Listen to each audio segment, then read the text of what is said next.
It was a regular Monday evening at our house, tucked away on the edge of a big city. Kevin and I had fallen into our usual routine. He was relaxing on the couch with a beer after a long day at his auto repair shop, while I, Linda, was focused on my laptop, keeping an eye on the latest index and forex currency trends. Our home, a cozy three-story place we chose for its promise of a bright future, now felt like a battleground as our lives were drifting apart. "So, how's the market today?" Kevin asked casually, but I could sense the tension underneath. This had become normal for us. "Same as always, ups and downs." "Forex is looking good, though," I replied, trying to keep things calm. Kevin scoffed, setting his beer down a bit too forcefully. "Forex again? You know, not everything that shines is gold, Linda." I sighed, closing my laptop, ready for the conversation we'd had too many times. "And not every car that comes into your shop is worth fixing, but you do it anyway because you see the value in it." "Why can't you see the value in what I'm doing?" "Because cars are real, Linda. You can touch them, fix them, sell them. What you're doing throwing our money into the wind, hoping it comes back with more, is just reckless." I felt the anger rise, the same old argument wearing thin. Reckless? It's not reckless, Kevin. It's calculated. There's a difference between gambling and investing. I wish you'd try to understand that. Kevin stood up and started pacing. "Calculated? You call putting our hard-earned money into something as unpredictable as forex currency calculated?" "Yes, I do, because I don't go in blindly. I research, I study trends, I make informed decisions. It's no different from what you do with your shop." "My shop is a sure thing, Linda. People need cars." "My shop is a sure thing. People will always need car repairs. But this forex currency stuff, it's just a phase. What happens when it crashes? Then what?" "Kevin, we could lose money in any investment. Even the shop could face tough times. Nothing is guaranteed, but we've seen good returns on my investments. Doesn't that count for something?" Kevin stopped pacing and ran a hand through his hair in frustration. "It's not just about the money, Linda. It's about security, about not risking everything on a gamble.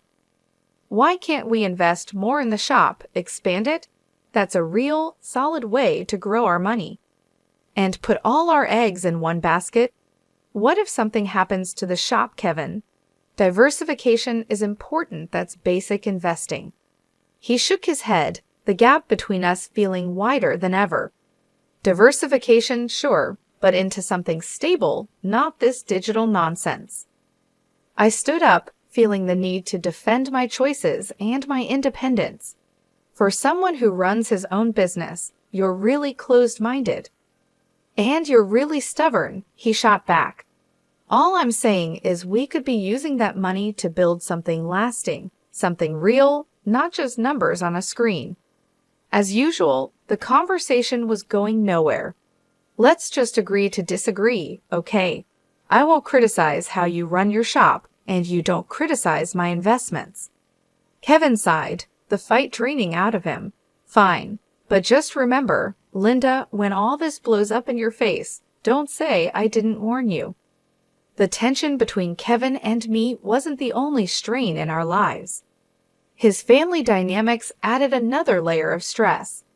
Living close to his parents and sister meant we saw them often, and each visit reminded me of how different our views on family and responsibility were. One Friday afternoon, Kevin suggested we visit his parents. The idea alone made my stomach knot. It wasn't his parents I minded, it was Karen, Kevin's sister. Her lifestyle and choices always baffled me. "Come on, Linda, it's been ages since we saw them, and Mom's been asking about you. You know Dad is fighting cancer," Kevin pressed, noticing my hesitation. "Yeah, I bet Karen's missed me too," I muttered, my sarcasm not lost on Kevin. "Look, I know you two don't get along, but can't you just, I don't know, try for me?" He sighed. I agreed, "Fine, but I'm not staying if she starts talking about one of her shopping sprees." When we arrived, Karen was already there, showing off her latest designer bag. The way she acted, like she was better than everyone, immediately annoyed me. "Look at this, just got it yesterday. Isn't it fabulous?" she gushed, barely noticing us. "It's something," I managed to say, holding back my irritation. Kevin's mother, unaware of the tension, welcomed us. "Linda dear, so glad you could make it. You two should visit more often." The afternoon dragged on with Karen taking over the conversation, talking about her latest vacation and shopping adventures.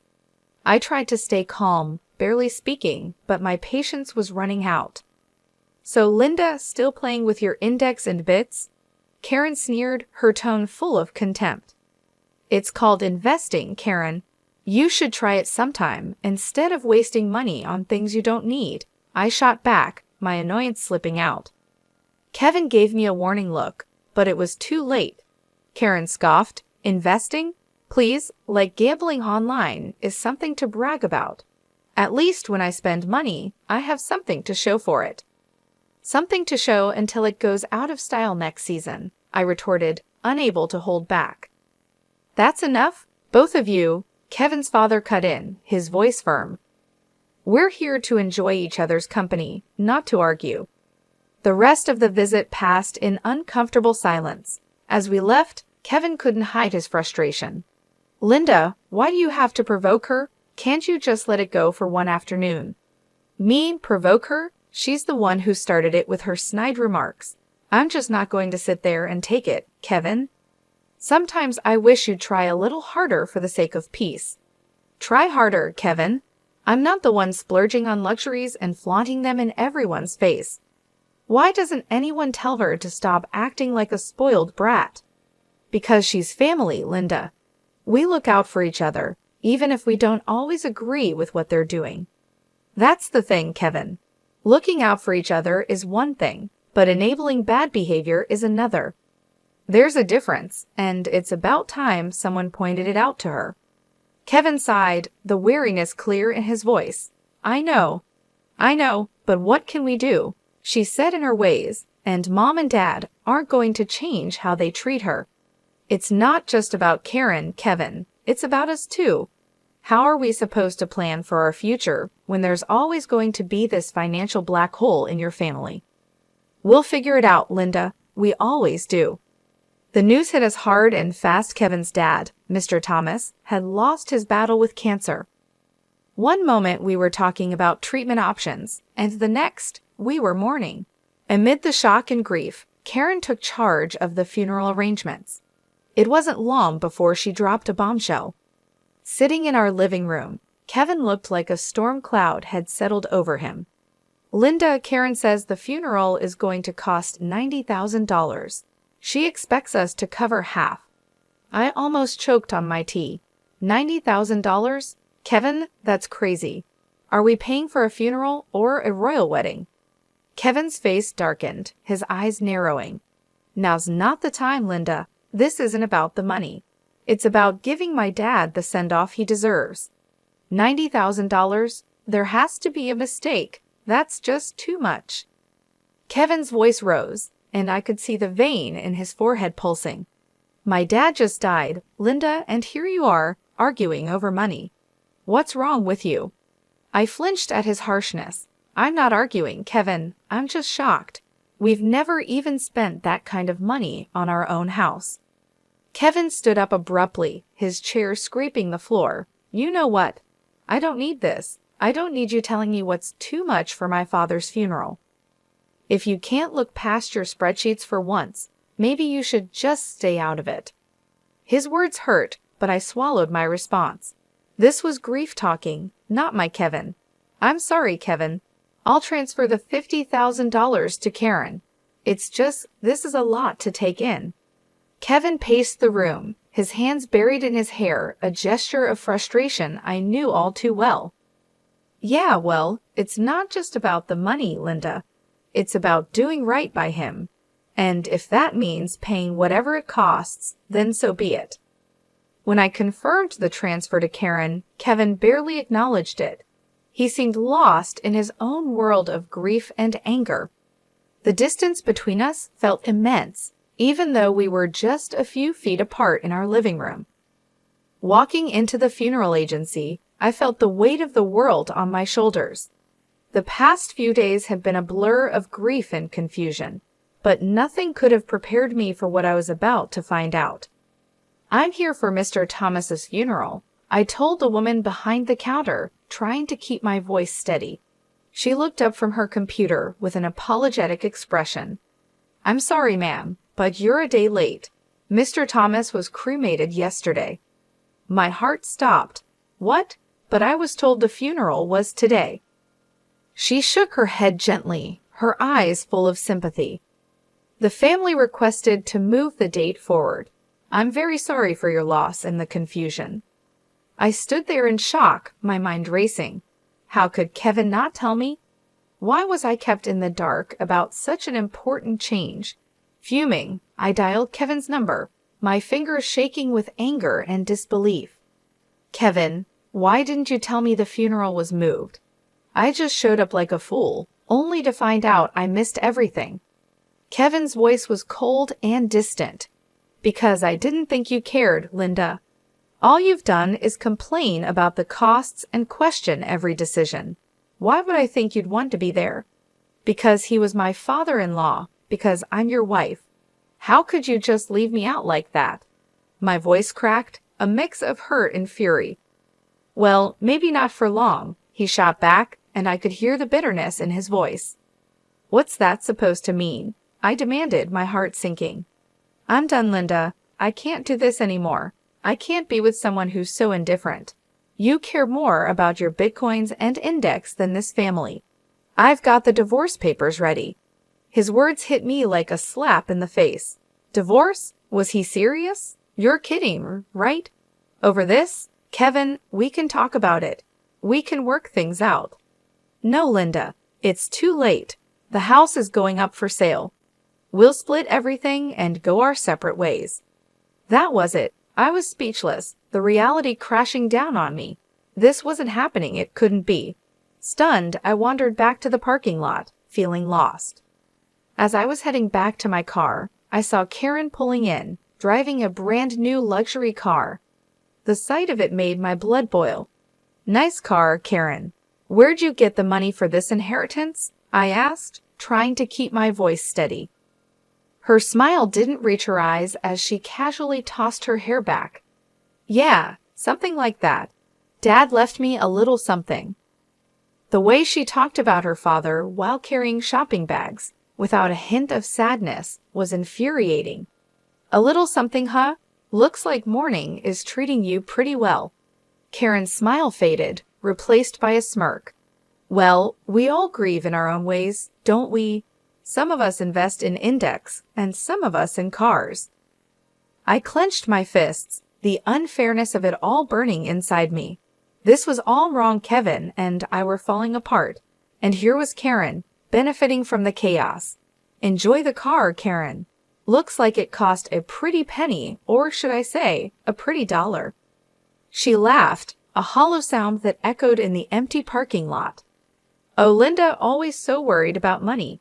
Don't worry, it's all been taken care of." I watched her walk away, her laughter lingering in the air. The man I loved wanted nothing to do with me, and the family I had tried to be a part of was showing their true colors. The days after the funeral felt like I was walking through a thick fog of disbelief and betrayal. The weight of the divorce papers in my bag felt like a heavy burden, a constant reminder of my crumbling marriage. But the sight of Karen's new luxury car planted a seed of suspicion that I couldn't ignore. Determined to find out what was really going on, I decided to visit the funeral home, hoping to uncover some answers. Walking into the funeral home, a mix of suspicion and determination fueled my steps. It felt surreal being there under these circumstances, but I needed answers. The place was quiet, the air filled with a solemn stillness that matched its purpose. At the reception desk, I saw a familiar face, Joyce, a classmate from high school. It was unexpected to see her there. "Joyce," I exclaimed, a bit too loudly for the setting. "I didn't know you worked here." She looked up, surprise crossing her face before she recognized me. Linda? Wow, it's been ages. What brings you here? Is there something I can help with? I took a deep breath, preparing myself for the conversation ahead. Yeah, actually, it's about my father-in-law's funeral. I've heard my father-in-law's funeral was arranged here, I said. Joyce's expression became professional, but I could see a hint of curiosity in her eyes. Sure, let me pull up the details. Give me a sec. As she typed, I fidgeted, the weight of the situation pressing down on me. When she found the record, her brows furrowed. Okay, here it is. The service was pretty standard. Cremation was requested, keeping things simple. The total came to $10,000. My heart sank. $10,000? But that's not what we were told. We paid $90,000, or at least, we were led to believe that's what it cost. Joyce paused, her face filled with concern. That's a huge difference. It was Karen who handled the arrangements, right? Everything here is billed at $10,000, no more. The pieces were starting to fit together, forming a picture I didn't want to see. Can you print me a copy of that bill? I need proof. Sure thing, Joyce said, her tone sympathetic. She quickly printed out a copy and handed it to me. Holding the paper, it felt like I had just found a key piece of a puzzle that could unravel a bigger deception. Thanks, Joyce. I need to sort this out. Armed with the printout from the funeral home, my next step was confronting the family, especially Karen. The air felt heavy as I drove to my mother-in-law's house, where I knew they'd all be gathered, probably discussing the estate and the aftermath of the funeral. My stomach churned with a mix of dread and determination. When I arrived, the house was eerily quiet. I hesitated at the door, gathering my courage before stepping inside.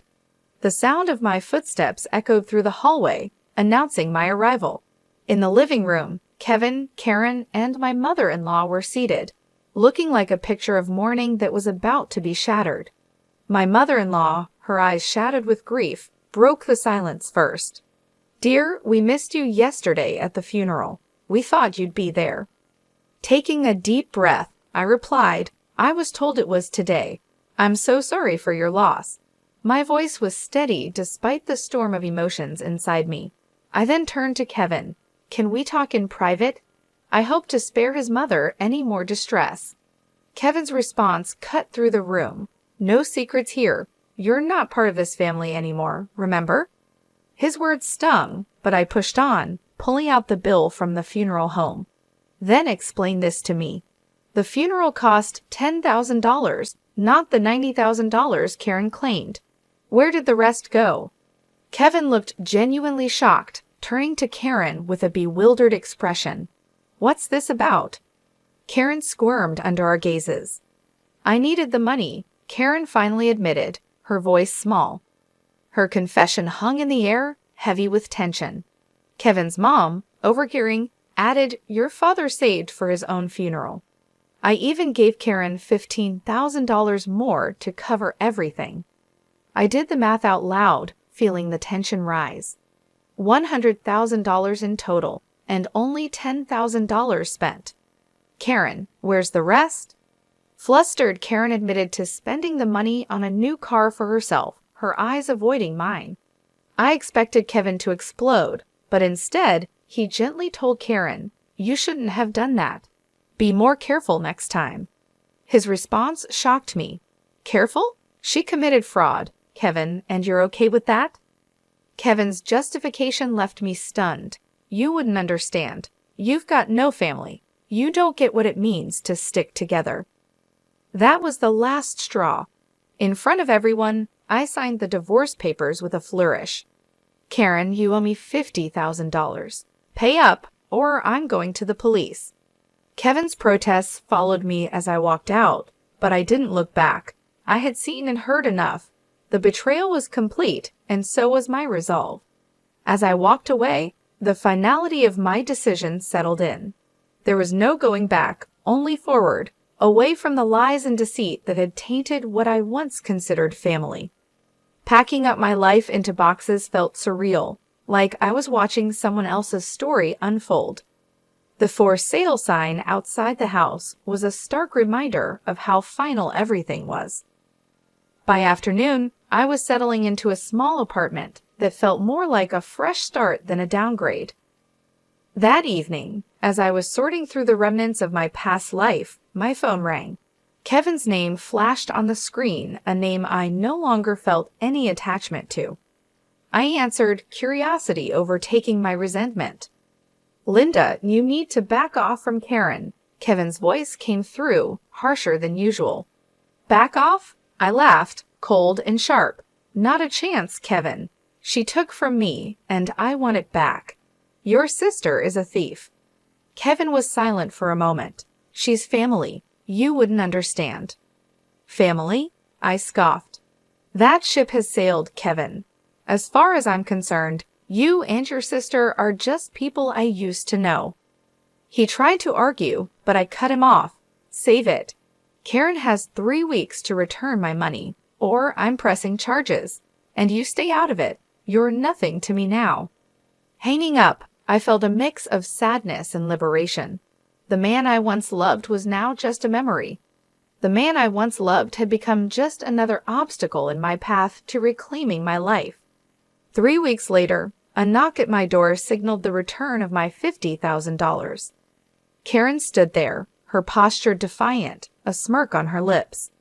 "Here's your money," she spat, thrusting the envelope into my hands. "Happy now, you money-grubbing witch." I took the envelope, my gaze steady. "It's not about the money, Karen," I called out. "It's about principle, about not letting you walk all over people." She laughed, hollow and bitter. "Whatever helps you sleep at night." As she turned to leave, I called out, "Just remember, Karen, karma's real. What goes around comes around." Closing the door, I leaned against it, the envelope heavy in my hand. The money was a small victory, but the real win was standing up for myself, refusing to be a victim of their greed and lies. Life had found a new rhythm, calmer, more predictable when, out of the blue, my phone rang. The number on the screen was one I hadn't seen in a while. It was Kevin, a voice from a past I had neatly put away. "Hey, I need a favor. A big one." Kevin's voice sounded more worn than I remembered. I paused, the suddenness of the call catching me off guard. "A favor? Kevin, we're past favors, don't you think?" "It's Karen. She's in deep this time. Debt's up to her eyeballs, and the wolves are at the door. We've sold everything, the house, the shop, it's still not enough." His words took a moment to sink in.